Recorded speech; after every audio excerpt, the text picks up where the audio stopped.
ada yang salah di antara kita mengartikan arto hari ini. Dianggapnya uang itu tujuan. Nggak, uang itu alat, sarana. Kalau ada orang tujuan hidupnya mengumpulkan uang yang banyak, itu orang yang sangat tidak pinter. Karena uang itu hanya sarana untuk mewujudkan yang kamu inginkan. Jangan berhenti di uang, rugi. Coba dicek kita sendiri ya, mana yang lebih menarik bagimu? Kejayaan lahiriah atau ketentraman rohani, kebahagiaan rohani. Itu tinggal milih. Kalau kamu kesengsem kehidupan rohani, berarti kamu on the right track. Kesengsem kehidupan rohani itu bukan berarti kehidupan jasmaninya mbok cuekin, enggak. Tapi apapun yang kamu miliki diarahkan untuk ketentraman batin, kehidupan rohania. Kalau kamu sudah masuk ke batin, masuk ke dalam, di sana kamu akan ketemu hakikatnya hidup. Tapi kalau kamu tidak kesengsem dengan yang rohani, gerakanmu mesti keluar. Dan kalau kamu bergerak keluar, kamu mesti yang kamu kejar materi. Jadi perasaan harus dipertajam, olah rasa. Banyak orang pinter tapi tumpul di rasa, lemah budinya. Kemudian karena itu, jadi kalau orang sudah perasaannya tajam, bisa menyingkirkan hawa nafsu, kemudian rasanya tidak tumpul lagi, maka hidupnya jadi indah. Cirinya apa?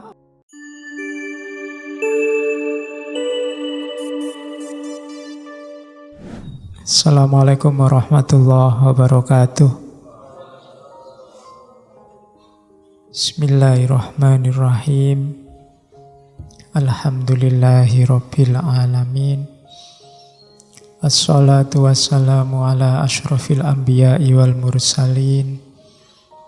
Sayyidina wa maulana Muhammadin wa ala alihi wa ashabihi wa man tabi'ahum bi ihsanin ila yaumiddin. Amma ba'du. Bismillah, mari kita lanjutkan ngaji filsafat kita. Malam hari ini kita masuk ke sesi terakhir filsafat moral. Malam ini kita sampai ke Jawa. Oke, bismillah. Kita ketemu beliau malam hari ini, Mangkunegara kaping sekawan, Mangkunegara 4. Saya tidak harus cerita, cuma beliau ini memang hidupnya di era ketika kesusastraan Jawa ada pada era puncaknya. Tahun-tahun 1750-an sekian. Kalau dihitung-hitung sekitar 120-an tahun. Sastra Jawa luar biasa yang nanti dipungkasi dengan Ranggawarsita dan Mangkunegara sekawan ini. Nanti ada Yasadipura I, Yasadipura II, dan seterusnya. Itu era-era renaisannya sastra Jawa. Saya bacakan beberapa, bacanya saya lurus, tidak pakai tembang. Apalagi TOEFL Jawa saya jelek, jadi mohon dimaklumi kalau ternyata tidak terap. Atau yang ahli-ahli kejawen, ya mbok saya diajari cara nembangnya atau cara bacanya yang pas. Saya baca terjemahannya. Oke, jadi mingkar mingkuring angkara. Kitab Wedotomo ini disusun untuk mingkuri angkara, untuk menghindarkan diri dari angkara murka. Tidak ada orang yang suka angkara murka. Bahkan orang yang melakukan angkara murka itu kadang-kadang dia tidak sadar kalau dia melakukan angkara murka. Hitler itu waktu melakukan pembantaian habis-habisan, Dia tidak merasa kalau dia angkara murka. Dia merasa sedang menegakkan kejayaan bangsanya. Maka di serat ini ditegaskan sejak awal bahwa kita butuh pedoman untuk menghindari angkara murka, menghindari kejelekan, menghindari kejahatan. Tidak menanggulangi. Kalau menanggulangi itu bahaya. Menanggulangi itu berarti kita harus ngalami dulu kejahatan itu dan efeknya besar. Maka ayo dipingkuri dulu. Kita cegah.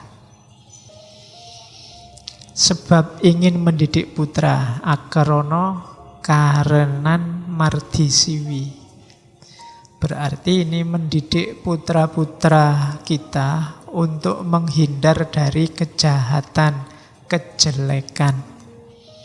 Sinawung resmine kidung dalam bentuk keindahan syair. Sinubo sinukarto dihias agar tampak indah. Menasehati, ngasih tahu kebaikan itu indah, maka mengasih tahunya juga harus dengan jalan yang indah. Jangan sampai orang lari dari kebaikan hanya gara-gara kita salah caranya ngasih tahu. Orangnya mangkel duluan, marah duluan, karena kita menyampaikannya tidak indah. Kadang lihat wajahnya aja kita sudah males. Apalagi mendengarkan suaranya. Apalagi nyampe ke pesannya. Maka lakukan dengan indah. Kenapa? Karena yang disentuh adalah jiwa. Agar menumbuhkan jiwa dan ilmu yang luhur. Yang berlaku di tanah Jawa. Kang tumrap ning tanah Jawa. Agama ageming aji. Agama itu adalah pegangannya raja, atau agama itu adalah baju kemuliaan. Agama adalah patokannya, pegangannya seorang pemimpin. Agama adalah titian untuk menuju aji, kemuliaan. Jadi kalimat-kalimat pembuka itu menunjukkan yang pertama, kitab ini menghindari angkara murka untuk mendidik anak-anak dalam bentuk syair agar jiwanya tersentuh sehingga melahirkan ilmu yang luhur bermanfaat untuk tanah Jawa dan berpedoman pada agama. Jadi Wedotomo itu syarat dengan nilai-nilai religius. Meskipun tidak formal agama. Kalau kamu cari ayat sama hadisnya tidak ketemu. Bagi yang nyari, wah kita sudah punya Quran kok, kita sudah punya hadis, ngapain tak buka-buka. Itu kan selalu ada yang begitu. Iya, cuma tersentuhnya jiwa itu jalurnya banyak. Kadang-kadang kita itu yang tiap hari sudah baca Quran, tiap hari baca hadis, mungkin karena saking ngapale, tidak tersentuh. Justru tersentuh ketika kita jalan-jalan, menjelajahi khazanah yang lain. Kadang-kadang kita tersentuh, iya ya, berarti ini baik, sama kayak Al-Quran. Tapi membaca Quran sendiri tidak tergetar kita, karena mungkin ya itu tadi, kadang-kadang karena sudah terlalu akrab, terlalu biasa. Jadi kan kita sering, yo lihat Qurannya. Tapi yo iya sih, benar, tidak ada yang salah yang diomongkan. Cuma jiwa kita ini kadang butuh sentuhan yang berbeda untuk menggugah. Kalau tiap hari digugah hal yang sama kan lama-lama tidak tergugah. Kalian menyalakan waker kalau pagi itu, pertama nyala kaget, mesti. Terus cepat-cepat dimatikan, terus tidur lagi. Mungkin lama-lama waker ini berbunyi, kalian tidak bangun. Besok-besok sudah ala, wis ngerti. Melek-melek dikit ala waker, tidak masalah. Masih jam 3, mesti gitu. Sentuhannya beda, mungkin perlu strategi yang lain untuk bangun. Nah, ada itu kepandaiannya para ulama zaman dulu, termasuk para sastrawan, para penyair. Jadi mereka menggunakan multimedia, bukan multimedia kayak hari ini. Kalau hari ini kan medsos, multimedianya. Kalau dulu ya syair, tembang, serat, itu nilai-nilainya sangat religius, tanpa harus menyebut ada Qur'annya apa ada hadisnya. Tapi sudah sangat Qur'ani dan sudah sangat hadis, sangat cocok dengan sunnah. Oke, pembukanya itu. Targetnya kemana? Olah rasa, olah rasa, olah rohani. Jadi nanti di bait-bait selanjutnya disebutkan apa sih tujuan kita dengan nulis kitab ini untuk angulah lantiping kolbu. Itu tugas nomor 1. Mempertajam rasa. Terus kalau sudah rasanya tajam, dipraktekkan. Prakteknya apa? Bengkas kahardaning driya supaya dadya utami. Menyingkirkan hawa nafsu terus jadi manusia yang utama, yang berbudi luhur. Tan mikani rasa, bukan orang yang lemah budinya dan tumpul perasaannya. Jadi perasaan harus dipertajam, olah rasa. Banyak orang pinter tapi tumpul di rasa, lemah budinya. Kemudian karena itu, jadi kalau orang sudah perasaannya tajam, bisa menyingkirkan hawa nafsu, kemudian rasanya tidak tumpul lagi, maka hidupnya jadi indah. Cirinya apa? Wus sengsem reh ngasamun. Terpesona kehidupan rohani. Nah, ini coba dicek kita sendiri ya, mana yang lebih menarik bagimu? Kejayaan lahiriah atau ketentraman rohani, kebahagiaan rohani. Itu tinggal milih. Kalau kamu kesengsem kehidupan rohani, berarti kamu on the right track. Kesengsem kehidupan rohani itu bukan berarti kehidupan jasmaninya mbok cuekin, enggak. Tapi apapun yang kamu miliki diarahkan untuk ketentraman batin, kehidupan rohania. Kalau kamu sudah masuk ke batin, masuk ke dalam, di sana kamu akan ketemu hakikatnya hidup. Tapi kalau kamu tidak kesengsem dengan yang rohani, gerakanmu mesti keluar. Dan kalau kamu bergerak keluar, kamu mesti yang kamu kejar materi. Dan materi itu tidak akan memuaskan dahagamu, tidak akan ada batasnya. Seneng hari ini, sebentar lagi bisa tidak seneng lagi. Seenak-enaknya kopimu itu, gelas pertama enak, gelas kedua agak biasa sudah, gelas ketiga sudah tidak enak, gelas keempat kamu muntah. Materi. Tapi kalau yang kamu kejar nyamannya rohani, mungkin setengah gelas cukup. Sudah tidak usah lagi, selesai. Nah, itu ketentraman rohaninya. Tapi kalau kamu kuantitas keluar, harus ngambil lagi nih, ambil 2. Kalau enggak 2, yang lain ngambil, rugi aku. Terus itu kan, dan tidak ada batasnya. Ketika kamu ngambil 2, temanmu yang sebelah juga 2. Loh, dia juga 2. Nanti dia, terus aku harus lebih dari yang lain. Nah, perlombaan dunia itu begitu. Maka cirinya, gerakanmu sudah on the right track, kamu kesengsem kehidupan rohani, kamu jatuh cinta dengan dunia rohani. Itu pentingnya olah rasa. Dan nanti di bait selanjutnya ada istilah orang yang kesengsem dengan dunia rohani itu apa? Dia tidak akan marah, dia akan dengan senang hati meskipun dianggap bodoh. Bungah engaran cubluk, sukeng tias yang den ino, tetap gembira meskipun dihina. Ini berat. Orang yang mengalami kebahagiaan rohani itu dianggap bodoh juga senang-senang aja.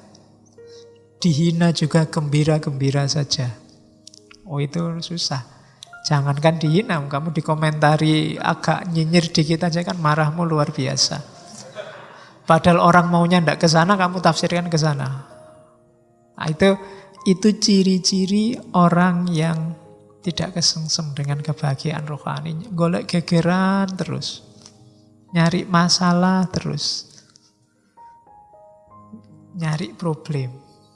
Maka ayo latihan, kalau orang Jawa, olah rasa. Tidak cuma olah pikir, ya olah pikir itu nanti jadi jembatan untuk menuju olah rasa. Oke, nah kenapa olah pikir itu jembatan olah rasa? Karena jalurnya olah rasa itu tetap ilmu. Tidak ada yang tidak ilmu. Segala kebaikan, kebahagiaan, jalurnya cuma ilmu.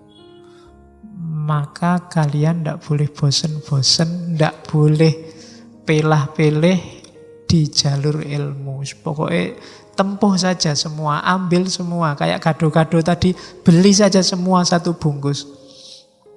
Bahwa nanti lontongnya kamu tidak suka, bahwa nanti tahunya kamu nggak suka, gampang. Daripada pas kamu butuh tahu sudah tidak ada. Pas kamu butuh lontongnya tidak ada. Jadi tempuhlah jalan ilmu. Kenapa? Kalau kamu tidak menempuh jalan ilmu, hidupmu akan kacau. Jangan sampai hidup yang hanya sekali ini berantakan. Uripe sepisan rusak. Kenapa kok hidup kita rusak?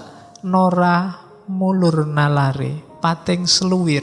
Pikirannya tidak berkembang dan kacau. Kalau orang pikirannya tidak berkembang dan kacau, kadito gua kang sirung. Seperti gua yang gelap. Jadi hidup kita jangan rusak. Karena kalau hidup kita rusak, itu ibarat gua yang gelap. Cirinya hidup rusak apa? Nalarnya tidak berkembang, pikirannya kacau, pating seluwir. Jalan ilmu itu menuntut kita untuk pikirannya tidak pating seluwir. Pikirannya pating seluwir itu isinya banyak tapi tidak jelas. Saya sering ditanya teman, Pak, gimana ya Pak, saya itu baca buku, pas baca paham. Setelah baca hilang. Ya kan? Di kepalamu itu pengetahuan banyak tapi pating seluwir. Nalarmu nggak berkembang. Ilmunya tidak nyambung sama kehidupanmu nyata. Ilmunya tidak bisa jadi penerang. Mungkin terlalu jauh. Kayak istilahnya Ghazali ya, ada ilmu yang mubadir. Ilmu yang mubadir itu kamu capek-capek belajar, tapi tidak berbuah ilmu itu, tidak berjalan dalam hidupmu. Kamu sejak SD sampai kuliah hari ini kan wis oke ya, mata pelajaran, mata kuliah itu sudah karu-karuan lah. Kadang ya dibolan baleni.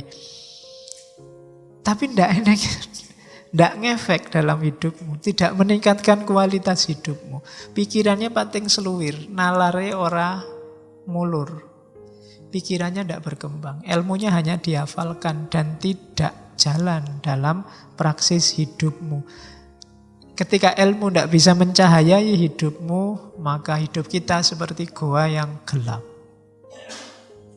Goa yang gelap itu mungkin ono isinya emas, mungkin ada isinya sungai yang indah yang kamu bisa mandi di situ, tapi kamu tidak tahu. Padahal kamu luar biasa loh. Itu kenapa pikiranmu tidak berkembang. Itu ada kalimat yang terkenal, yang sering dikutip orang, termasuk beberapa kali saya kutip. Ngilmu iku kelakone kanthi laku. Lekase lawan kas, tegese kas nyantosani. Setya budya pangekese dur angkara. ilmu itu dapat dicapai dengan laku. Jadi laku di sini tidak selalu diartikan setelah dapat ilmu terus dijalankan. Tapi ketika menempuh ilmu, kamu sudah melakukan laku. Itu di Jawa. Maka penempuh ilmu juga harus ngerti cara suluknya seorang menempuh ilmu.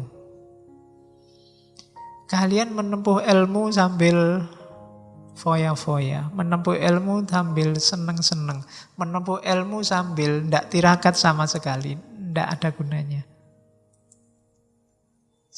Kenapa tadi ilmumu banyak hilang kayak versi Jawa ini? Karena kamu tidak melakukan laku, tidak ada tirakatnya.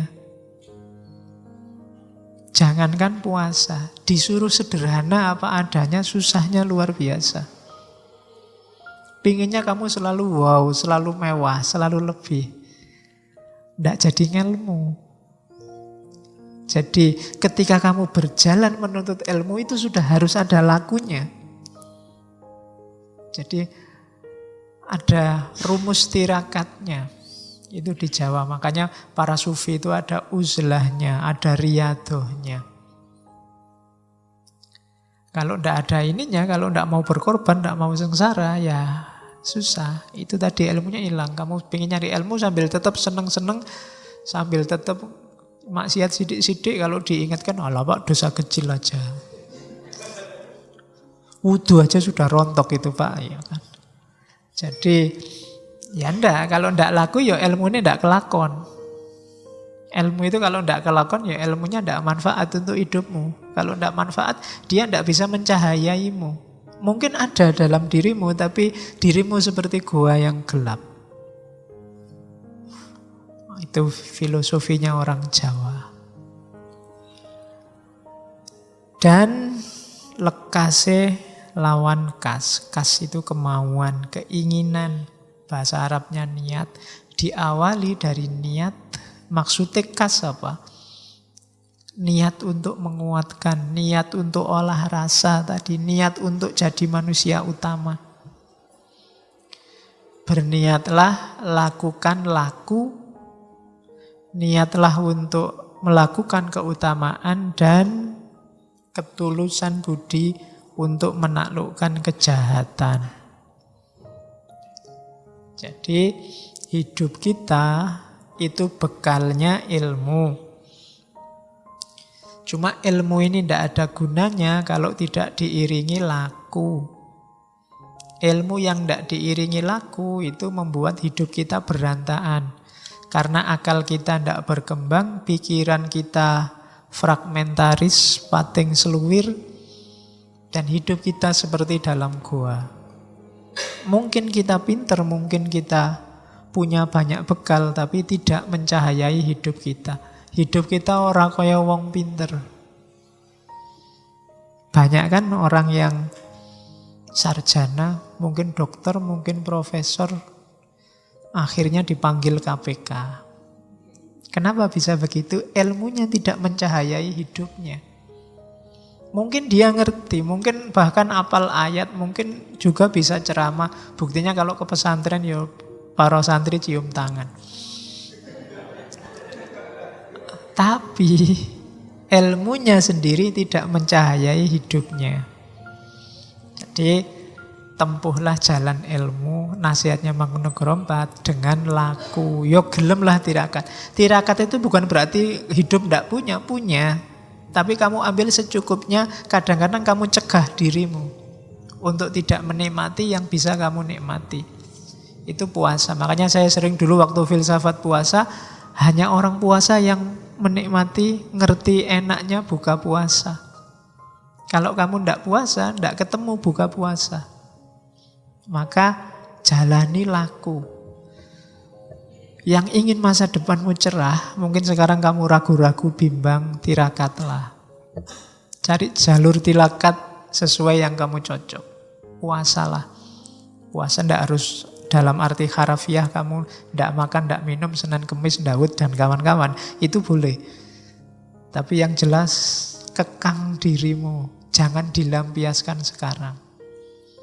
Nah, itu jalannya penempuh ilmu. Terus selanjutnya, nah ini antara lain dietnya para pencari ilmu versi Wedotomo. Yang pertama apa? Tan dahwen pati openan. Jangan iri, jangan dengki.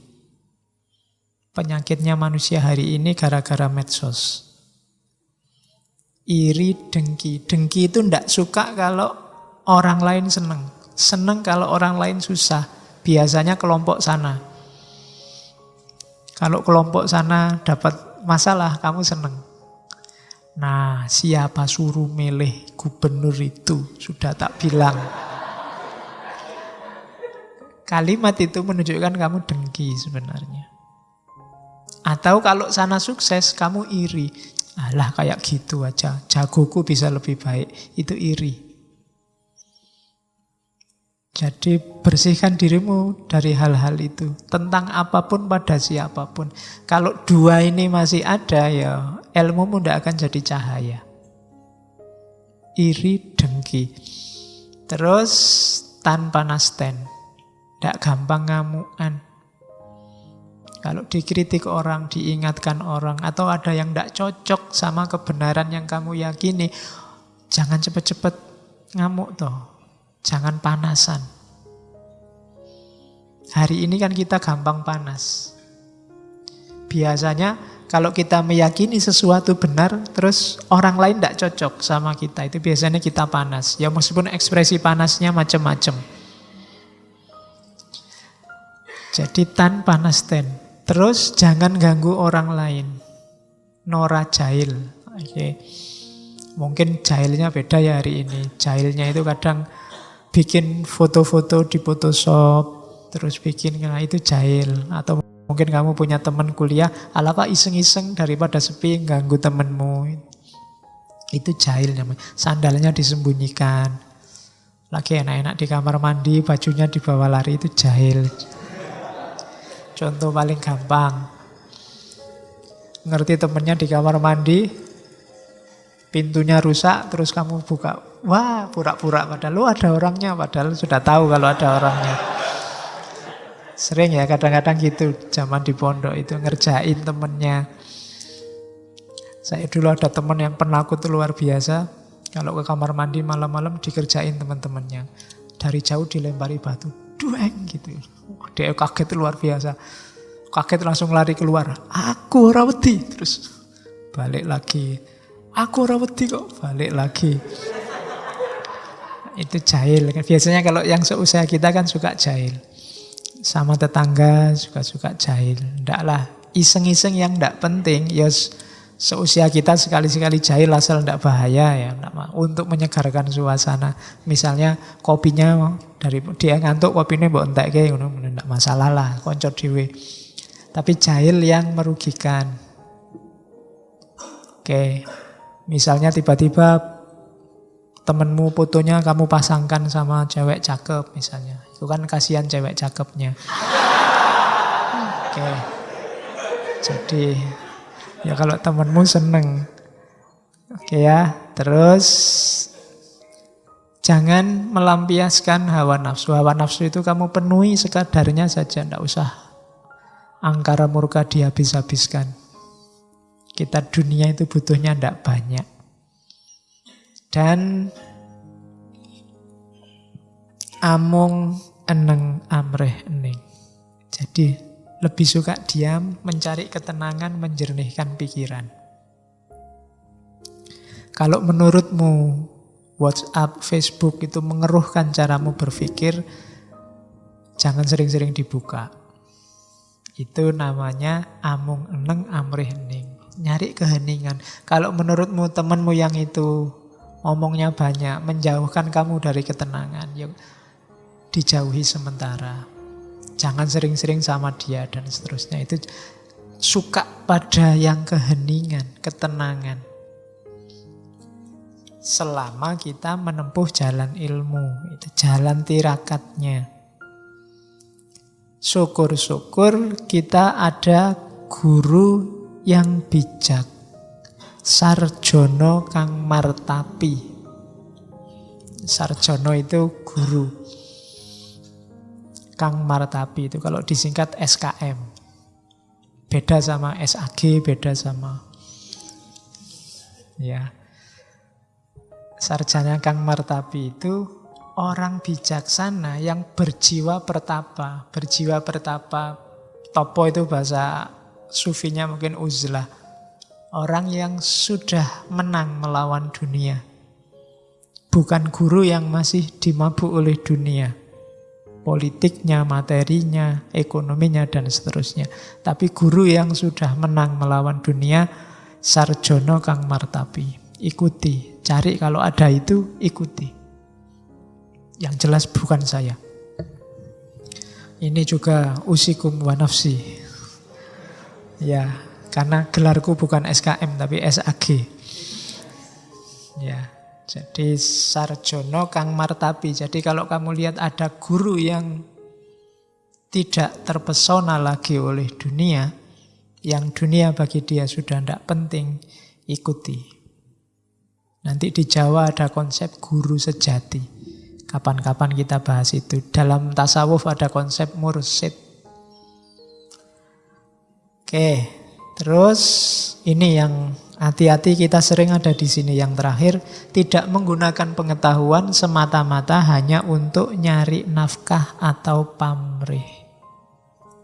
Jadikan semua yang duniawi dalam cari ilmu itu efeknya saja.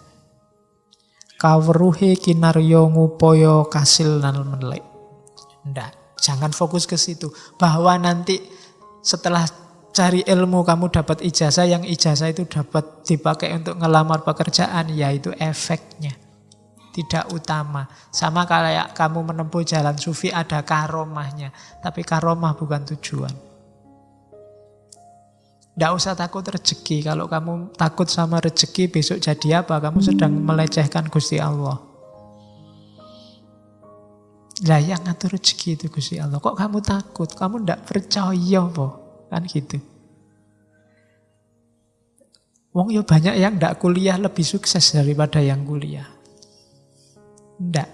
Hari ini susah nyari orang kuliah itu, cari ilmu itu berat sekali. Selalu isinya nyari ijazah, nyari kerjaan.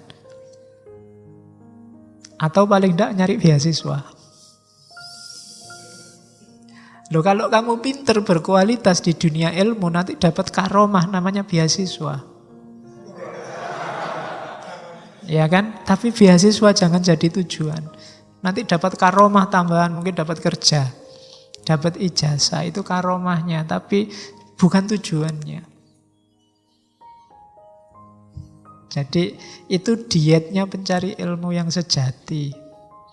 Cuma sekarang kalau kampus-kampus itu promosi, kuliahlah di sini.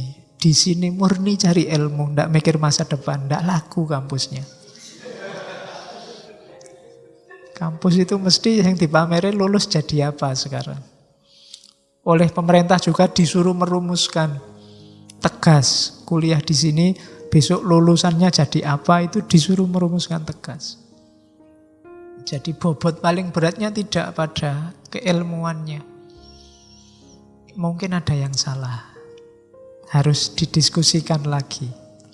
Kita tidak percaya sama diri kita sendiri, sama Tuhan kalau fokusnya hanya pada kerja sama uang sama materi. Oke. Nah, ada istilah triprakara, 3 perkara. Pencari ilmu harus punya karakter lilo, trimo, legowo. Lilo itu lilo lamun kelangan, nora gegetun.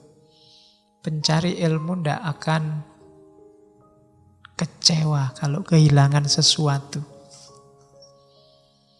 Jadi kayak kalian dibelani ngaji ke sini, itu kan kehilangan sesuatu.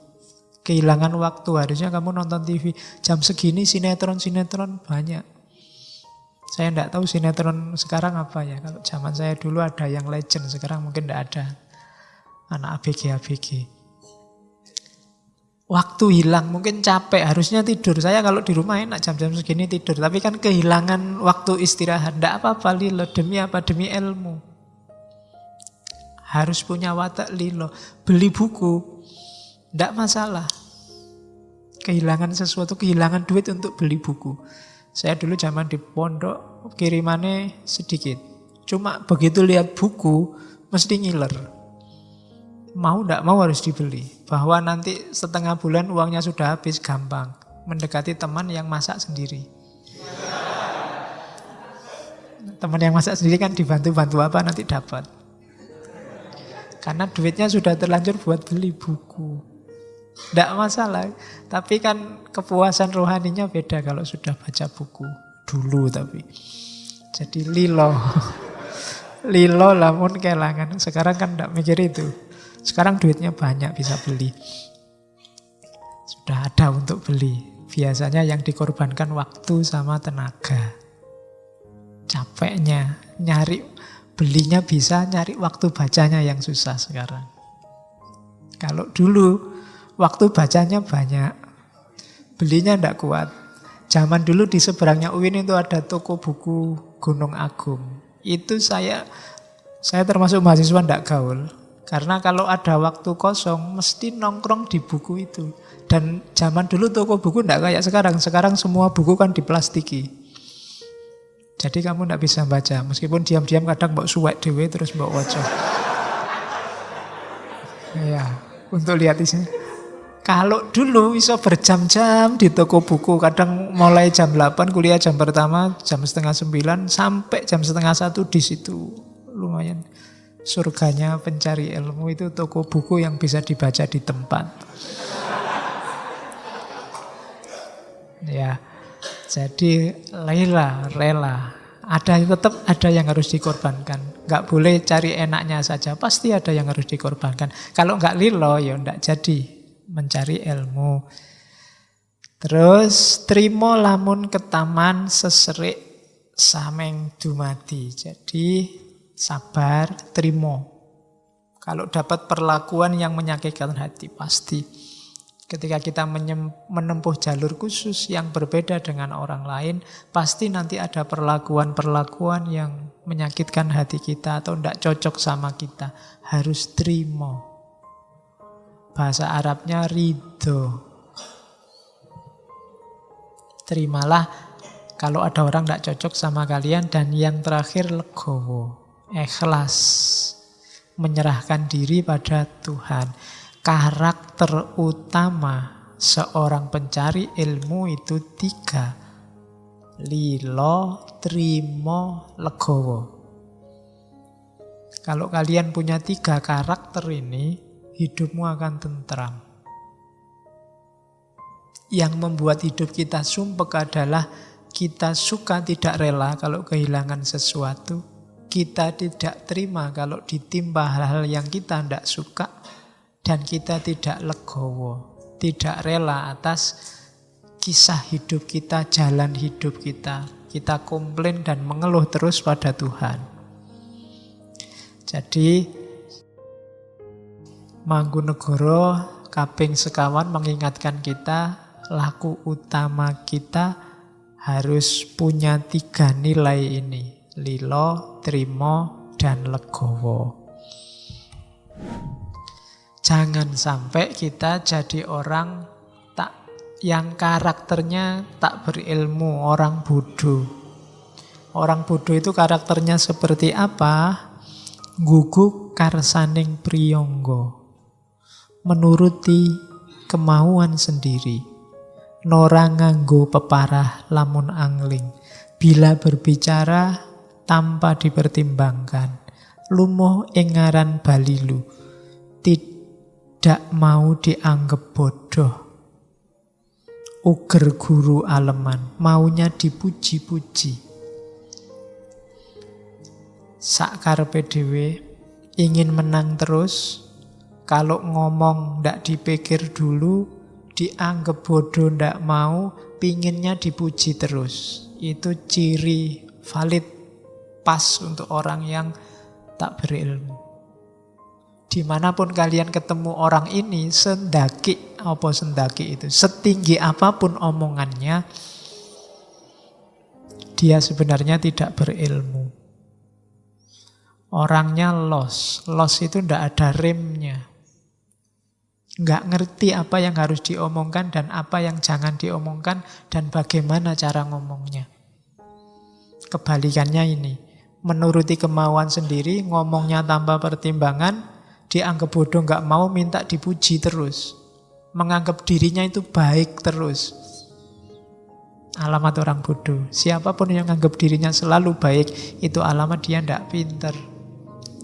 Bodoh. Kebalikannya, manusia yang sudah waspada terhadap situasi, nanging janmo ingkang wus waspadeng semu, sinamun ing samudana. Kalau ngomong, kalau mengungkapkan sesuatu, itu disamarkan dengan samudana, dengan wajah yang manis, ngomongnya baik, sesadun ing adu manis, prasangkanya selalu baik. Jadi orang yang bisa menguasai dirinya, kalau ndak suka, ndak tiba-tiba ngomong jelek, atau seandainya harus mengingatkan ngomong, dikemas dengan cara yang baik. Samudana itu nyamar, ndak kelihatan. Kadang-kadang yang diingatkan sana, ngomongnya ke sana, biar sini terasa. Nah, itu orang pinter. Jadi bedanya orang pinter dan orang tidak pinter itu, kalau di sini yang pertama-tama cara ngomongnya. Kalau ada orang los ngomong, ndak dipikir dulu. Kalau Mas Mbok ngomongnya dipikir, loh memang gini saya ini, belak-belakan, terang-terangan apa adanya, kan ada yang begitu. Loh kalau semua orang belak-belakan, terang-terangan, bisa buyar dunia ini. Setiap kali ndak suka ngomong, setiap kali ndak cocok ngomong, tawuran mesti. Kenapa? Ya setiap orang isi kepalanya beda-beda. Nggak cocok atau kamu pakai baju batik itu kok nuani padahal kan cukup diatur gimana caranya ngomongnya. Seandainya harus diomongkan, atau kalau nggak perlu diomongkan ya nggak usah diomongkan. Milih warna kok hitam, warna itu yang cerah, yang itu kan nggak cocok juga. Kalau ini tak omongkan juga kan tawuran, aku bisa tawuran sama kamu. Wong banyak yang nggak cocok, model rambut kok kayak gitu. Misalnya, ya kan nggak cocok aku. Kalau apa ya terus tak omong kan ndak. Oke, ya sekarang ndak ada sini model rambutnya bagus-bagus. Ya, akan ada yang di pihak tengah full itu. Zaman dulu ngarani model bokong. Jadi dulu Rano Karno zaman dulu. Oke, ndak.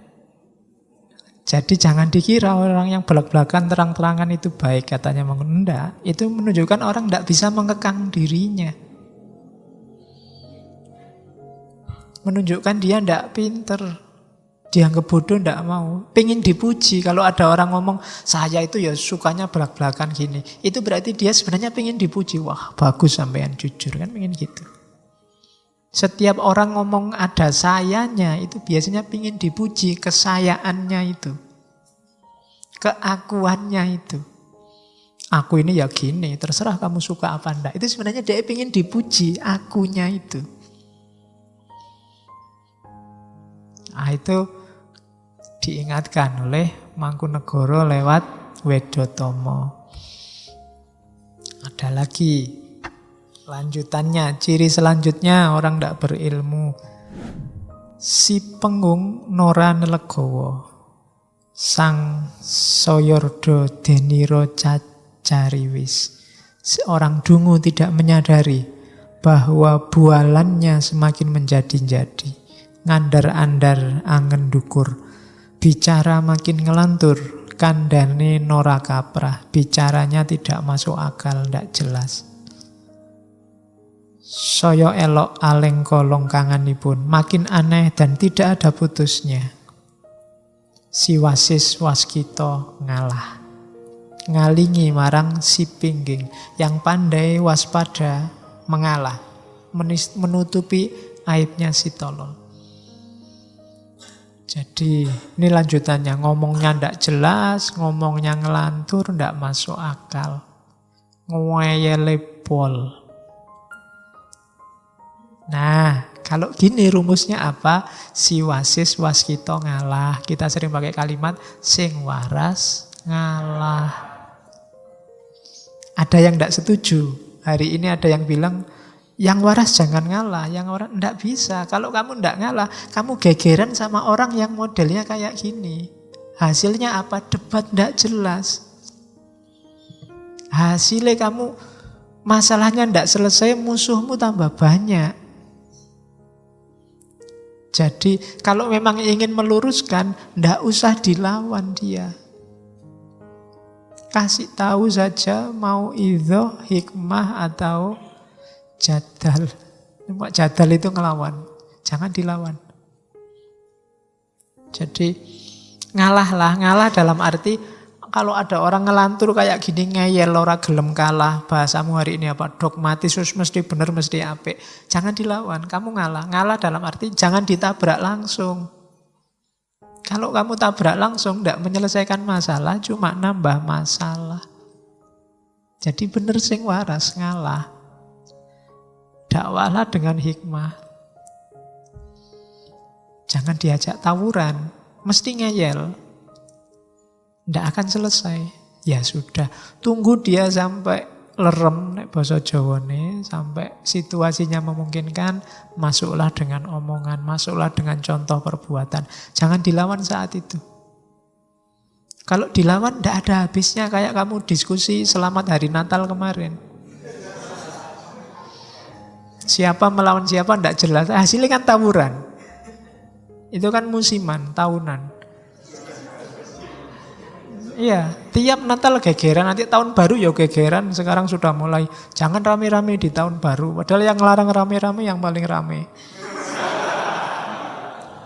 Ya kan, tawuran. Itu Januari tahun baru, nanti bulan Februari rame lagi, Valentine Day. Haram apa halal? Ya kan? Mesti tawuran terus, tidak ada akhirnya. Mbok kamu ngasih dalil apa aja, yang ada di kubu kanan ya di kanan, yang ada di kiri ya di kiri. Dengan dalilnya masing-masing. Maka sing waras ngalah. Jangan nambah situasi. Kalau kita sudah wasis waskito waras, ya jangan ikut-ikutan gegeran kayak anak kecil. Menunjukkan kita belum mateng kalau ikut di sana. Jadi ya ben lah.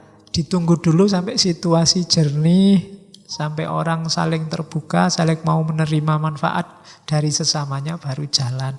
Tapi kalau lagi panas-panasnya itu, kamu masuk lewat jalur manapun, ditabrak dari arah berlawanan mesti. Oleh yang berbeda pandangan. Jadi itu karakternya. Jadi kemarin kalau ada yang tanya dari mana kalimat sing waras ngalah, kita sekarang punya referensi. Ya, oke. Nah, laku suluk kita tadi ke arah mana yang dituju adalah wiryo, harto, dan yang ketiga yang triwinasis. Kalau kita sudah lurus, ilmu mencahayai hidup kita, kita akan dapat wiryo. Kehormatan, keluhuran, bahkan mungkin kekuasaan. Kenapa dapat kekuasaan? Karena orang akan percaya pada kita. Orang akan, kekuasaan itu mungkin status. Orang akan melihat ketinggian kita tanpa harus kita pamer ketinggian. Oh, kita jadi orang luhur, kita jadi orang mulia. Dan kita juga punya arto. Arto itu kita akan dapat alat, dapat sarana, tidak harus uang. Meskipun arti letterlocknya uang, tapi maksudnya sarana. Media untuk mewujudkan keinginan kita. Ada yang salah di antara kita mengartikan arto hari ini. Dianggapnya uang itu tujuan. Tidak, uang itu alat, sarana. Kalau ada orang tujuan hidupnya mengumpulkan uang yang banyak, itu orang yang sangat tidak pinter. Karena uang itu hanya sarana untuk mewujudkan yang kamu inginkan. Jangan berhenti di uang, rugi. Kalau tiap hari kan banyak sekarang orang ribut gaji naik, ribut menuntut tingkat kesejahteraan, maksudnya bayarannya naik. Rugi kalau berhenti di situ. Karena uangnya itu, gaji naik itu kan cuma alat. Alat untuk kesejahteraanmu. Jangan berhenti di sana. Tidak serta-merta ketika gajimu naik, hidupmu terus tentrem. Kemarin ada penelitian itu, guru-guru di kabupaten tertentu itu sekarang tingkat perceraiannya tinggi. Gara-gara dapat sertifikasi guru. Duitnya oke. Karena duitnya banyak, mulai mikir macem-macem. Termasuk selingkuh. Terus tingkat perceraian jadi naik. Lah itu kan jadi bencana. Karena yang kamu pikir sejak awal dapat duitnya. Tidak pernah mikir kalau sudah dapat alat yang namanya duit, kamu mau apa? Itu penting. Jadi keliru kalau kamu mikirnya cari duit saja yang banyak. Harus kamu rumuskan juga. Besok kalau saya dapat uang banyak mau tak pakai apa? Kalau enggak, mesti aneh-aneh. Ono duit jalan-jalan yo. Ono duit makan-makan yo, mesti ngono. Nanti dulu dirancang yang bagus, wong itu arto, itu alat. Untuk apa? Ada orang yang uangnya tidak terlalu banyak tapi manfaat, barokah. Karena dia pintar merancang, menggunakan wong dia alat. Ada orang yang duitnya banyak, ditumpuk terus tabungannya, tapi uripnya sumpek, akhirnya masuk penjara. Karena semangatnya hanya mengumpulkan uang. Dibayangkan kalau uangnya sudah ngumpul, hidupnya tentram. Keliru, uang itu cuma alat. Alat yang sama kayak cangkul. Kalau cangkulnya tidak kamu gerakkan, tidak kamu pakai buat macul, ya kamu tidak panen. Kayak uang yang ditumpuk terus sampai banyak. Tapi tidak dipikir besok buat apa. Itu yang bikin kadang-kadang orang tuanya meninggal gegeran rebutan warisan. Karena tidak dirancang dengan baik sejak awal. Dan yang ketiga pasti winasis, kepandaian, kewaskitaan. Hidup ini kalau kita tidak punya tiga hal itu, tidak punya wirjo, tidak punya arto, tidak winasis, kalamun kongsi sepi saka wilangan tetelu telas tilasing janmo aji godhong jati aking temah popo papariman ngulandoro. Jadi kalau ketiganya kita tidak punya, tidak ada artinya kita jadi manusia. Derajat kita rendah.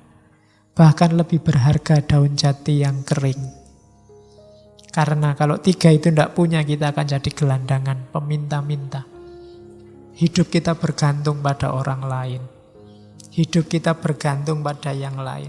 Tidak mandiri. Orang yang tidak mandiri tidak punya harga. Maka wiryo, arto, dan winasis akan kita temui kalau kita menjalani laku ilmu.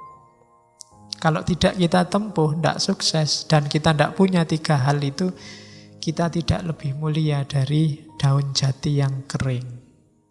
Itu kalau dilakukan enak, cuma sayangnya itu tadi, aku ra iso nyanyi. Oke, terus ada nanti dalam Wedotomo, ini klaster-klasternya saya bikin sendiri ya. Slide-slide-nya saya bikin sendiri, urutannya tak kacau sendiri, tak pilih yang saya cocok. Kalau kamu yang tertarik dengan Wedotomo, baca sendiri 100 bait itu, urutannya tidak kayak gini. Pasti, saya comot yang tengah tak taruh di depan, yang belakang tak taruh tengah, semacam itu. Dengan standar ngukur kemampuanmu cara menangkap. Karena kalau tak urut kayak ngaji kitab kuning itu, mungkin kamu agak pusing. Oke, yang pertama, di sana ada etika individual, etika sosial, dan etika ketuhanan. Temanya karena memang filsafat moral. Etika individual yang pertama nyawanya ada di eling lan waspada. Itu pasti. Jadi eling itu bukan rindu ya, eling itu bukan ingat. Tidak semata-mata ingat, tapi bisa sadar dan mengambil pelajaran dari alam semesta. Eling lukitaning alam. Bisa mengambil petunjuk dan pelajaran dari sekelilingmu. Semua peristiwa. Peristiwa sosial, peristiwa alam, peristiwa politik, semuanya pelajaran. Orang yang bisa mengambil pelajaran dari semuanya, inilah orang yang eling. Kalau sudah eling, terus waspada. Hati-hati. Jangan sampai aku jatuh di lubang yang sama dan aku harus ikut yang baik sehingga mendapatkan buah kenikmatan kebahagiaan yang sama. Itu waspada. Jadi ambil pelajaran dari sekelilingmu, itu eling, dan kemudian sadari, itu waspada. Jangan lengah, ya kan? Dan ambil pelajaran dari semuanya untuk hidupmu. Hari ini kita kayak kemarin waktu belajar filsafat sejarah, banyak orang yang tidak bisa belajar dari sejarah sehingga jatuh ke lubang yang sama. Itu berarti tidak eling dan tidak waspada. Eling itu iling-ilingen. Ingat-ingatlah, di sekelilingmu banyak sekali pelajaran. Kalau sudah kamu ambil pelajaran, jadikan itu senjata untuk waspada. Biar kamu mendapatkan kebaikannya dan terhindar dari kejelekannya. Jangan sampai kamu susah karena tidak mengambil pelajaran. Akhirnya apa? Kamu berobat sesudah terluka. Atetombo yen wis bucik. Sudah ngerti temennya masuk penjara gara-gara korupsi, ya aja korupsi. Kalau masih korupsi itu berarti apa? Atetombo yen wis bucik. Wong yang lain sudah ngasih contoh begitu. Kalau kamu melakukan hal itu, sepinter apapun kamu, tidak ada gunanya. Ilmumu tidak jadi cahaya. Jadi kuncinya seorang bermoral di Jawa yang pertama adalah eling lan waspada. Tidak boleh orang jatuh ke lubang yang sama. Tidak hanya lubang yang pernah dia jatuh, tapi lubang yang orang lain pernah jatuh juga kita jangan sampai jatuh di situ. Itu berarti kita eling lan waspada. Jadi rumus pertama, etika individual. Rumus kedua, harus bisa membedakan baik dan buruk. Ini buahnya ilmu. Mencahayai kita, pandeming kalbu. Jadi orang bermoral itu eling waspada, ngerti apik, ngerti elek. Harus bisa membedakan. Kalau belum bisa, nggak ada gunanya ilmu. Ilmu itu untuk menerangi, membuat kita bisa membedakan mana baik, mana buruk. Berarti cirinya orang berilmu bisa membedakan dua hal ini. Selain eling waspada, dia juga tahu baik dan buruk. Jadi ini menunjukkan bahwa sebagaimana di banyak teori yang lain, bahwa yang namanya pengetahuan itu sangat erat berhubungan dengan perilaku, dengan kebaikan, dengan moralitas. Dan moralitas sangat erat berhubungan dengan kebahagiaan. Jadi yang pertama, orang berilmu itu secara moral eling dan waspada, dan secara moral bisa membedakan baik dan buruk. Secara moral juga, orang yang berilmu mudah memberi maaf. Jadi, den ngaksamo kasisipaning sesami. Ya nanti bisa dicek lagi waktu kita ngaji tentang memberi maaf. Orang yang tidak mau memberi maaf, menunjukkan dia merasa penting, merasa besar. Ada nilai sombongnya dalam dirinya. Dan orang berilmu pasti tidak sombong. Karena semakin orang berilmu, semakin dia sadar bahwa masih sangat banyak hal yang dia tidak tahu. Maka dia mudah memaafkan orang lain. Jadi, den ngaksamo kasih sipaning sesami. Dan terhindar dari perbuatan tercela dan sifat angkara murka. Oke. Kemudian kalau memang mampu, ikutilah dari buku. Termasuk Wedotomo. Banyak-banyak membaca. Karena buku-buku moral. Banyak membaca meskipun katanya Mangkunegoro meskipun tidak persis, tapi buku, ajaran, petuah, pedoman itu pemandu kita, kompas kita. Ya kita tidak bisa jadi orang, kalau persis kayak yang di awal tadi, wah ngelakoni kanthi laku, eling waspodo, itu tidak mungkin ada orang sempurna. Tapi kita berusaha ke sana, rujukan kita ke sana. Kayak orang melakukan perjalanan ke dalam diri itu kan perjalanan yang ya nggak mesti nyampe, tapi kamu sudah ada di jalur yang benar. Kalau sudah nyampe luar biasa. Jadi ikuti semua ideal tadi dari buku-buku, dari petuah-petuah untuk kita jadi manusia yang mulia, manusia utama. Dan selain milih kebaikan juga menghindar dari kejahatan. Cirinya apa sih orang yang ditelan angkara murka itu? Adalah kareme angowos-owos uwo setan ono mung janjine muring-muring. Salah satunya cirinya itu yang saya ambil. Yang hari ini sering kita lihat. Sukanya marah-marah mencaci maki. Isinya ndak ada. Sing penting nesu. Amung janjine muring-muring. Uwo setan ono. Hari ini banyak orang yang asal marah. Gara-gara temannya marah, dia ikut-ikutan marah. Kayak orang demo itu loh. Gantian marah ke atas panggung. Kenapa? Temannya marah, dia ikut marah. Jadi, padahal kalau ditanya jenengan ki nesu nopo, mungkin dia ya bingung. Marah sama siapa? Enggak jelas juga. Marah tentang apa? Titik salahnya di mana? Kadang juga enggak jelas. Yang penting teriak-teriak. Uwo setan ono. Pokoknya pinginnya bengok-bengok, nesu-nesu. Ada yang itu cirinya orang tadi. Ndak pinter, ndak bisa mengendalikan diri.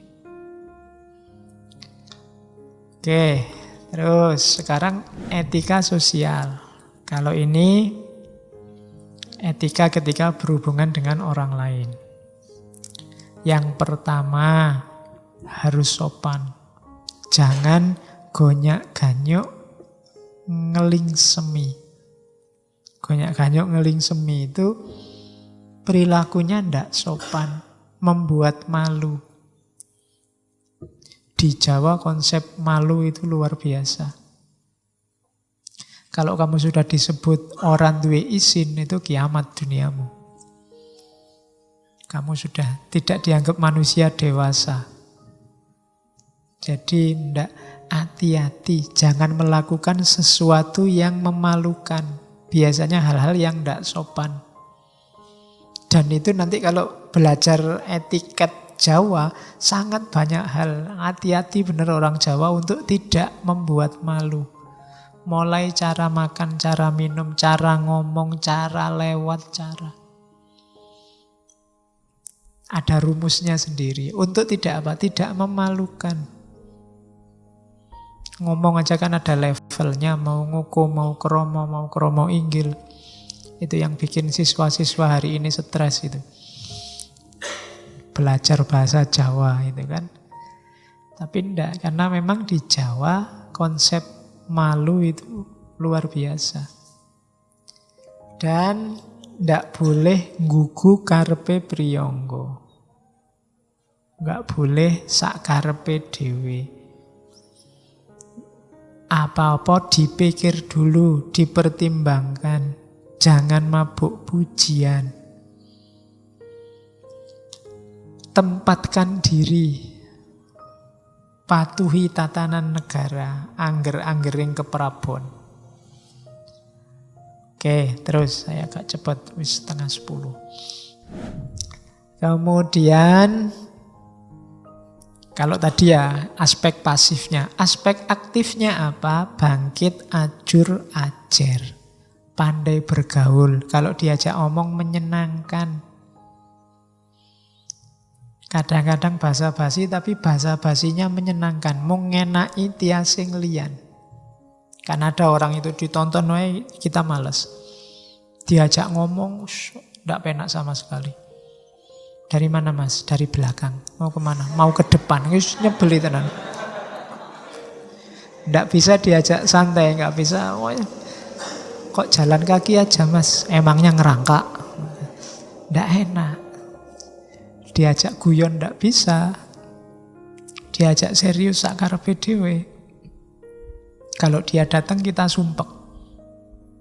Nah, ndak bangkit ajur ajar. Orang Jawa suka yang gerapyak. Gerapyak itu kalau diajak ngomong menanggapi, tidak cuek, tapi juga tidak berlebihan. Terus kadang-kadang dalam rangka membahagiakan orang lain dan bisa mbusui ujaring jan. Kadang-kadang pura-pura bodoh, pura-pura ndak ngerti, nggih toh, ngoten toh, itu kan bikin orang yang ngajak ngomong semangat. Daripada diajak ngomong, halah wis tahu, wis ngerti. Ya kan, kadang-kadang kan kamu gitu aja, halah wis ngerti, wis rasa diteruske, wis tahu, itu kan ndak enak. Kadang-kadang kamu harus pura-pura, oh iya toh, baru tahu saya padahal ya wis ngerti. Itu kan lebih menyenangkan orang kayak gini. Bisa mengambil hati. Oke. Kemudian jangan berperilaku kayak orang dungu. Tadi sudah disebut ya, sombong, ingin dipuji, tidak mau kalah, meremehkan orang lain. Ini di banyak ajaran moral sudah disebut. Nyawanya, sumbernya perbuatan jelek itu merasa besar, merasa tinggi, merasa sudah bisa. Nah, ini yang agak unik dari Wedotomo. Kalau tadi kan berhadapan dengan manusia sama etika individual. Sekarang ada perilaku kita di hadapan Tuhan. Nanti ada 4 cara kita. Sembah rogo, sembah cipto, ada sembah jiwa, dan yang keempat sembah rasa. Sembah ini jangan selalu diartikan sholat sembahyang ya. Itu bikin orang salah paham, dianggap wah wong Jawa bid'ah kabeh sini. Enggak, sembah itu ya mungkin nanti yang sholat disebut sembahyang. Sembah itu kan menyembah, yang itu Tuhan. Sembahyang itu menyembah Tuhan. Hidup kita itu isinya sembah semua. Sembah itu persembahan untuk Tuhan. Ya ada yang formal kayak sholat, ada yang ngaji kita ini termasuk sembah. Kita persembahkan untuk Tuhan. Karena kalau ada yang tidak sembah untuk Tuhan, tidak dipersembahkan untuk Tuhan, ya hidup kita sia-sia. Wong inna lillahi wa inna ilaihi roji'un. Inna sholati wa nusuki wa mahyaya wa mamati lillahi rabbil alamin. Sholatku, ibadahku, hidupku, semuanya persembahan untuk Tuhan. Maka lakukan yang terbaik. Kalau sedang belajar, belajar sekeras-kerasnya. Kamu sedang mempersembahkan sesuatu untuk Tuhan. Kalau kamu sedang ngaji, ngaji seserius mungkin. Kamu sedang mempersembahkan sesuatu untuk Tuhan. Kalau makan juga makan yang serius. Jangan disambi macam-macam yang menghilangkan nilai sakralnya makan. Karena kamu sedang mempersembahkan sesuatu untuk Tuhan. Dalam Islam segala hal kan ibadah. Nah, ada level etisnya di hadapan Tuhan. Yang pertama namanya sembah rogo. Sembah rogo ini yang sholat lahir yang kita lihat. Jadi sholat 5 waktu, fisik sifatnya, wudunya pakai air. Cuma ini langkah paling awal. Kalau bahasanya di Wedotomo, sembah raga muniku pakartining wong amagang laku. Jadi ini langkah paling awal. Tidak boleh merasa sudah selesai dengan sembahyang. Dengan sholat saja sudah beres. Sembahyang ora cah kaya, sembahyang oke, sip, wis. Tidak cukup itu. Itu hanya awalnya. Perlu masuk ke dalam namanya sembah cipto, atau kadang disebut sembah kalbu. Kalau ini yang sholat batinnya. Caranya gak apa? Membersihkan dari kungkungan hawa nafsu, tazkiyatun nafas. Bersihkan batinmu. Taholli kalau dalam tasawuf. Jadi sembah rogo olah lahirnya. Olah batinnya yang paling awal sembah kalbu. Caranya taholli. Bersihkan jiwamu, bersihkan rohanimu dari maksiat, dari dosa, dari pelanggaran, dari hawa nafsu. Pembersihan diri. Kalau sudah mampu sembah kalbu, orang yang tidak mampu sembah kalbu, sholatnya tidak bisa khusyuk. Sholatnya hanya olahraga. Yoga. Kan koyo yoga sholat itu. Hanya itu dapatnya. Ada yang ketiga, naik kelas sedikit lagi setelah bersih jiwa kita, yang dilakukan apa? Sembah jiwa. Sembah jiwa itu tahalli. Meletakkan dalam diri kita hal-hal yang baik. Ya termasuk meletakkan Allah, meletakkan segala kebaikan moral dalam diri kita. Orangnya harus iling waspodo. Orientasinya hanya pada Allah. Setiap detak jantung dan desah nafasnya adalah zikir. Hanya Allah saja yang ada dalam hidupnya. Itu sembah jiwa. Jiwa lebih dalam dibandingkan kalbu.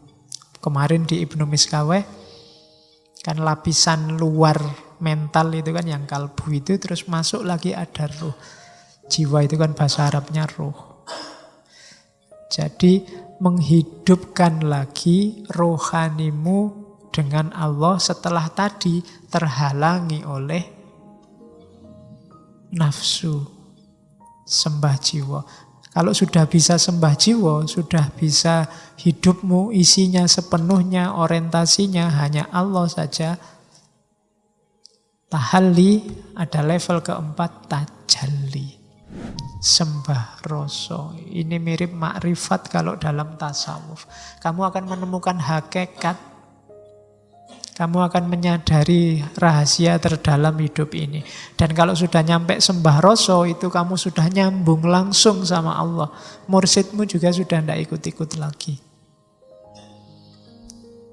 Jadi itu level paling tinggi. Step-step, makom-makom yang harus dilalui oleh seorang manusia dalam rangka ilaihi roji'un. Kalau sudah sembah rasa, kamu sudah ketemu.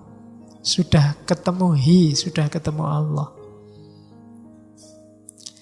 Jadi rogo, kalbu, kemudian jiwa, dan yang keempat rasa.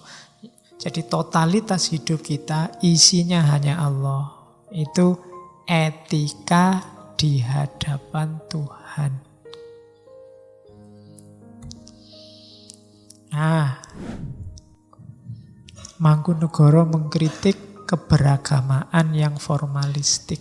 Formalistik itu ya tadi hanya raganya saja.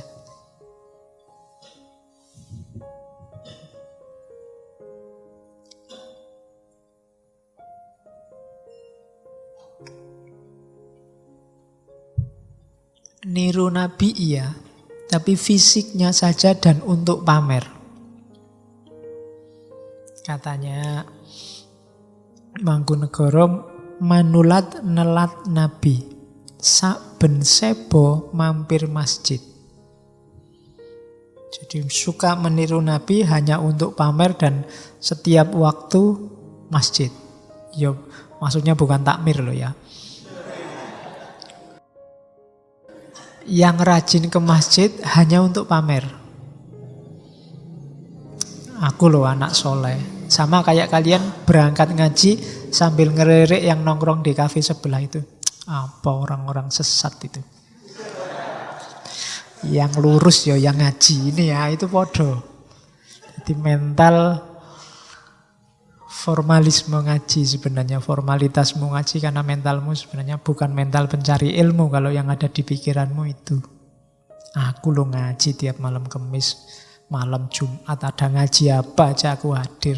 Nggak kayak kamu apa ning kamar nonton TV, rokokan, jalan-jalan apa.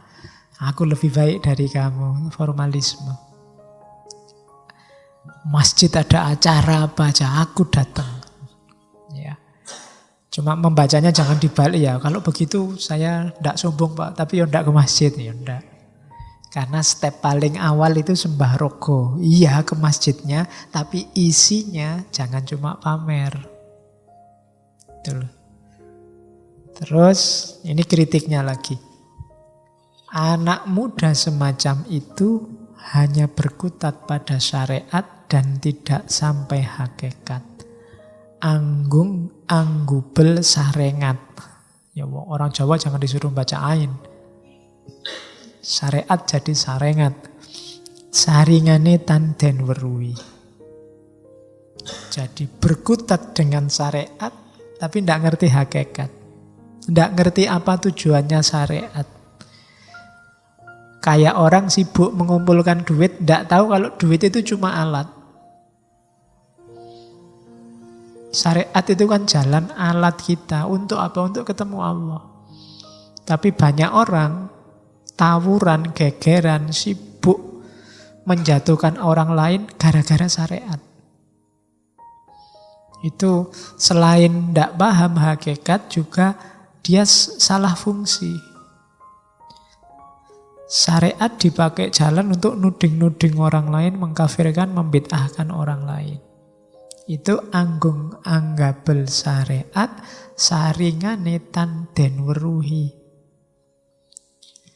Jika berkhutbah berirama dandang gulo, gaya palaran. Kalamun maca khutbah lelakone dandang genis, swara arum ngumandang cengkok palaran. Suaranya enak kalau ngaji luar biasa. Tapi yo pamer. Untuk menunjukkan kedahsyatan ilmu agamanya. Untuk menunjukkan ketinggian makom spiritualnya. Untuk menunjukkan kedalaman religiositasnya. Cuma pamer. Padahal katanya Mangkunegara, mbok beragama biasa-biasa welak wis cukup. Padahal satidik wae wis cukup. Nelat kas ngepleki pekeh. Jangan bersemangat niru ahli fikih. Wong kita itu makome umat, makome rakyat, ya rakyat saja lah, ndak usah gaya kayak ahli fikih. Wong kita ngaji masih ngejah ikut-ikutan mengharamkan. Ikut-ikutan membid'ahkan orang lain. Ndak, kita bukan ahli fikih. Wis biasa wae beragama untuk kepentingan batin kita. Ndak usah berlagak kayak yang ahli fikih sudah ada. Kamu nggak usah ikut-ikutan, nanti ahli fikih harus ngerti dewe. Kan sekarang banyak ahli fikih dadaan. Ya kan? Tiba-tiba kuliahnya apa, ndak lulus-lulus, begitu nulis ning medsos isinya memfatwakan kafir, memfatwakan haram lah, ahli fikih dadaan. Ndak usah gaya kayak ahli fikih. Bukan mufti.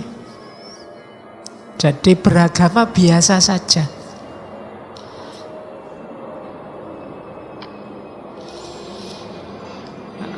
Satitik bae wis cukup. ngerti cara sholat yang benar, ngaji yang benar, puasa yang benar, yang praktis untuk kebutuhan beragama kita, mendekat kita ke Allah, sudah. Nggak usah gaya jadi ahli fikih. Nggak usah gaya tiba-tiba beli kitab kuning fikih ala Madhaibul Arba'ah, wong ngaji wae ra iso. Ya kan? Yang ahli fikih sudah ada jatahnya. Itu kritiknya Mangkunegoro pada cara beragama yang formalistik. Dia ngeritik lagi. Ini istilah juga sering dipakai. Durung pecus keselak besus. Amaknani rapal kaya Sayyid saka Mesir. Belum mampu tapi berani. Jadi durung pecus keselak besus itu. Masih belum bisa kok kemendel. Kemendel itu apa ya bahasa Indonesia? Kendel itu berani, kalau kemendel itu nekat. Ya sejenis itulah. Jadi belum pecus keselak besus. Amaknani rapal koyok Sayyid saka Mesir. Wah, berani-beraninya memaknai kalimat-kalimat, memaknai nas koyok syekh dari Mesir aja. Padahal ya ndak ngerti apa-apa. Itu namanya belum pecus keselak besus. Ya nanti kalau di medsos, di Facebook ada orang kayak gini, kamu kasih komentar di komennya, belum pecus keselak besus. Wong urung mampu aja kok. Gayane kayak pinter-pinter loh. Itu belum pecus keselak besus. Ya kalau memang kiai, kalau memang ulama, ya memang jatahnya mereka. Ahli fikih bisa istimbat hukum, iya. Tapi yang kayak kita-kita awam itu mbok sudah, wong bisanya cuma manut. Nggak usah kita nyalahkan orang lain. Yang berhak nyalahkan mungkin yang ahlinya. Oke. Terus kritiknya dilanjutkan. Elok jawane den mohi peksa langkah ngangkah met kawruh ing Mekah. Aneh, tidak suka kejawaannya memaksa diri mencari pengetahuan di Mekah. Tidak paham jati dirinya, tapi menggali pengetahuan jauh, sampai ke Mekah segala. Padahal inti pengetahuan yang dicari itu ada pada diri sendiri. Katanya Mangkunegoro, asal mau berikhtiar, di sana dan di sini tidak berbeda. Tidak jaminan yang belajar di Mekah itu terus lebih baik.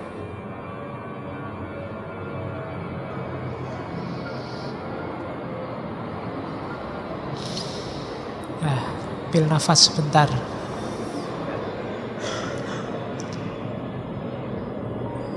Jadi ndak jaminan, ndak harus ke Mekah. Wong Jawa wae ra ngerti kok. Apa neh Mekah itu kan bahasa kasar ngono. Kok enggak ya? Daripada mendalami agama, ini untuk kita ya, bukan untuk elit yang memang sudah santri makomnya ahli fikih. Untuk kita, ndak usah gaya. Daripada mendalami agama, lebih baik nyari nafkah ngupo bogo. Jadi berhubung ditakdirkan sebagai orang lemah, ya lebih baik mengabdi raja, tadi PNS, bertani atau berdagang, suwiting noto, tani, tanapi, agrami. Sudahlah untuk kita, ayo diurusi urusan kita yang wajib-wajib buat kita. Yang mahasiswa yo sinau belajar, yang tani yo bertani, yang dagang yo dagango. Nggak usah melu-melu diskusi yang di luar jangkauan kita.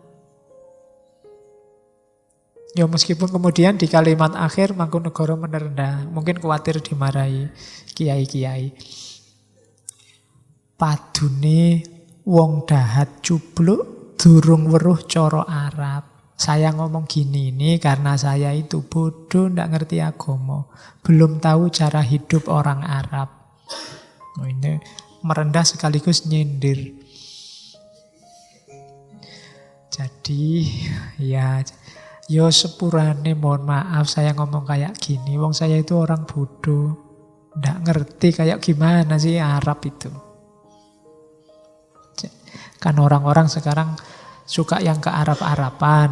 Nah, makanya dia sebenarnya nggak sekarang, dulu juga begitu, nggak tahu kalau sekarang. Jadi padune wong dahat cupluk durung weruh cara Arab. Kalimat-kalimat Jawa ini bisa kamu ambil untuk komen di statusmu.